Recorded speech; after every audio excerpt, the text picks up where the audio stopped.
क्या आप राजा रवि वर्मा के बारे में जानते हैं? कुछ भी जानते हैं क्या? नहीं जानते हैं? तो चलिए, आज हम लोग राजा रवि वर्मा के बारे में जानकारी प्राप्त करते हैं। सबसे पहले तो आप उनके चित्र को देखिए। ये है राजा रवि वर्मा। हम इनके बारे में और कुछ जानकारी आपको अभी दे रहे हैं। पहले इसको, इनके चित्र को आप देखें ध्यान से।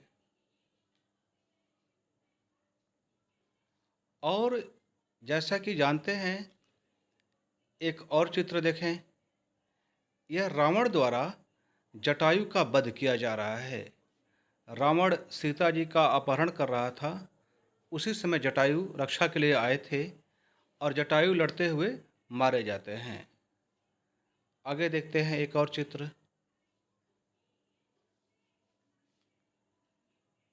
इसमें देख रहे हैं, विचार मग्न एक युवती है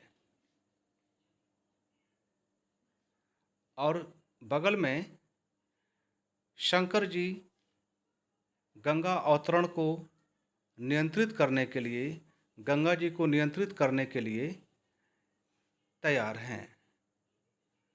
और अगला चित्र देख सकते हैं कि दमयंती हंस के द्वारा राजा नल के बारे में बहुत सारी जानकारी इकट्ठा कर रही है। और नल दमयंती की कथा तो आप जानते ही हैं, और नहीं जानते हैं तो आपको पढ़ना चाहिए कि नल और दमयंती की क्या कथा है। आगे बढ़ते हैं हम लोग।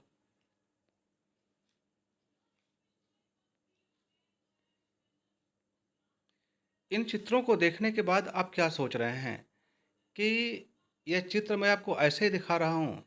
जी बिल्कुल नहीं। राजा रवि वर्मा भारत के सबसे विख्यात चित्रकार हैं, पेंटर हैं। बहुत ही इतनी बढ़िया उम्दा कलाकारी, चित्रकारी कि इनके जैसा आप कह सकते हैं कि अभी तक कोई भी चित्रकार नहीं है। इनके बारे में थोड़ा हम लोग और पढ़ लेते हैं। इनका जन्म 29 अप्रैल 1848 को हुआ था और इनकी मृत्यु 2 अक्टूबर 1906 को हुई। इनका जन्म स्थान किलीमानूर है। किलीमानूर केरल राज्य में एक छोटा सा स्थान है। और मैंने अगली पंक्ति लिखी है, तैल चित्र राजा रवि वर्मा। हालांकि चित्रकार तो अनेकों तरह से चित्रकारी कर सकते थे, लेकिन इनकी जो सबसे अच्छी रचनाएं हैं वह तैल चित्र के रूप में है। तैल चित्र, जैसा कि आप जानते हैं कि तेल और रंग का प्रयोग करके पेंटिंग बनाई जाती है, चित्रकला बनाई जाती है। और यह बहुत ही आकर्षक माना जाता है, बहुत ही अच्छा देखने में लगता है, टिकाऊ होता है और जल रंग की तुलना में जल्दी खराब नहीं होता है। इसीलिए तैल चित्र को बहुत ही अच्छा माना जाता है। अब तेल के रूप में आप सोच रहे होंगे कि क्या प्रयोग होता है, तो तेल के रूप में अलसी, तारपीन और पेट्रोल और कुछ अन्य भी तेल होते हैं, लेकिन मुख्य रूप से भारत में अलसी, तारपीन, पेट्रोल का प्रयोग करके तैल चित्र के रूप में किया जाता है।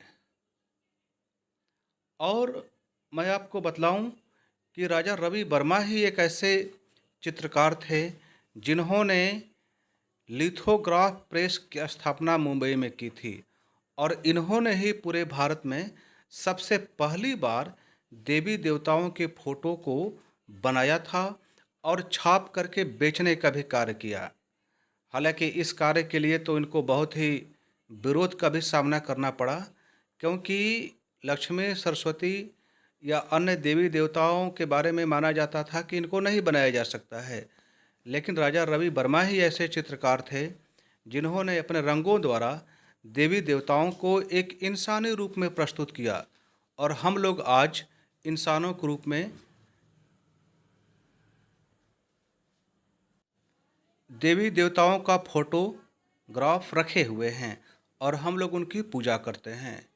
अनेकों देवी देवता जैसे लक्ष्मी जी, सरस्वती जी या अन्य पुराणों में उल्लिखित देवताओं का जो नाम है वह नाम के आधार पर कल्पना करके राजा रवि वर्मा ने चित्र के रूप में बनाया। और आज हम लोग देवताओं को भी इंसानी रूप में पूजते हैं और देखते हैं। और मैं आपको बतलाऊं कि राजा रवि वर्मा के बारे में यदि आपको और जानकारी चाहिए, पूरी जानकारी चाहिए, तो आप एक फ़िल्म देख सकते हैं। फ़िल्म का नाम है रंग रसिया, या आप यदि अंग्रेजी में देखना चाहते हैं तो इसी फ़िल्म को कलर ऑफ पैशन के रूप में बनाया गया है। यह रंग रसिया और कलर ऑफ पैशन दोनों एक ही फ़िल्म है, बस हिंदी और अंग्रेजी भाषा का अंतर है। तो आप इन फ़िल्म को देख करके और जानकारी हासिल कर सकते हैं कि राजा रवि वर्मा कौन थे। और जैसा कि जानते हैं कि राजा रवि वर्मा देवी देवताओं के तो फोटो बनाए ही, और बहुत से ऐसे भी फोटो बनाए थे जो अर्धनग्न या कुछ अश्लील जैसे चित्र हुआ करते थे, जिसका विरोध पूरे भारतवर्ष में हुआ था। और चूँकि देवी देवता आस्था के बिंदु होते हैं, पूजनीय होते हैं, अकल्पनीय होते हैं, लेकिन इन्होंने अपनी कल्पना के द्वारा चित्र के रूप में देवी देवताओं को उकेरा, और हम लोग आज उनसे अवगत हो रहे हैं।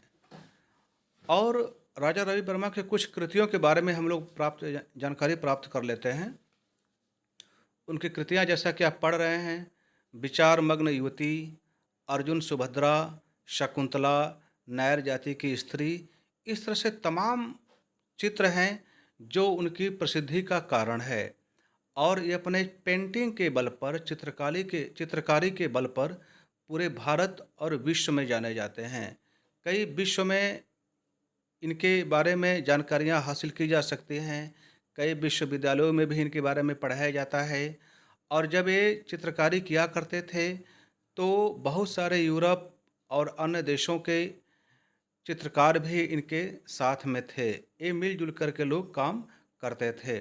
और इनका संबंध आप कह सकते हैं दादा साहब फाल्के जी से भी है। दादा साहब फाल्के वही जिनके नाम पर सबसे बड़ा पुरस्कार स्थापित है।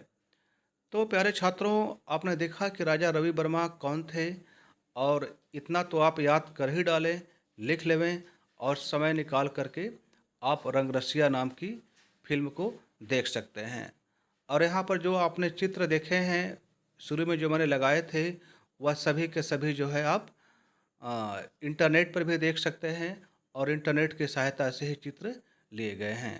तो मैं समझता हूँ कि आपके लिए राजा रवि वर्मा के बारे में इतनी जानकारी पर्याप्त है ताकि आप अपने वांछित परीक्षाओं में शामिल हो सकें और अच्छे नंबर पा सकें। धन्यवाद।